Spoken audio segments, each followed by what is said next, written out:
Alors un premier problème, Bonjour. la ministre prend déjà ses distances avec la suppression des notes chiffrées. Elle dit ce n'est pas à l'ordre du jour. Vous êtes déçu? Disons que le jury a émis 7 recommandations. Il y en a une seule qui porte sur la notation chiffrée.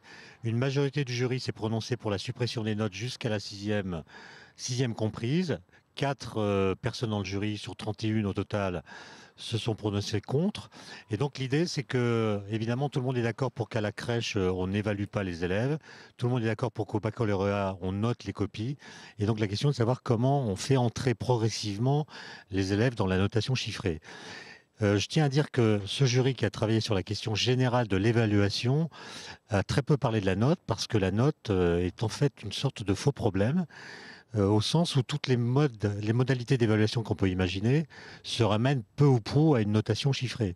Et donc la question c'est comment est-ce qu'on encourage les élèves lorsqu'ils apprennent à vouloir progresser, et donc, c'est ce qu'on appelle l'évaluation formative. On les aide à progresser, on leur donne des recommandations, on leur donne des conseils pour améliorer leur niveau, quel que soit leur niveau de départ d'ailleurs. Et puis, de temps en temps, on fait une évaluation qui fait une sorte de bilan, ce que les experts appellent une évaluation sommative. Et nous, on propose de distinguer l'évaluation formative et l'évaluation sommative, de pratiquer les deux, mais de bien les séparer dans le temps et aussi dans l'importance qu'on leur donne. Alors cette question de la notation, évidemment, on n'y a pas échappé, mais dans nos délibérations, qui ont duré plusieurs journées, on a très peu parlé de notes. Toutes les questions qu'on nous renvoie les concernent, mais je pense qu'il y a un biais qu'il faut apprendre à défaire, parce que la question de la notation n'est pas si centrale qu'on le croit.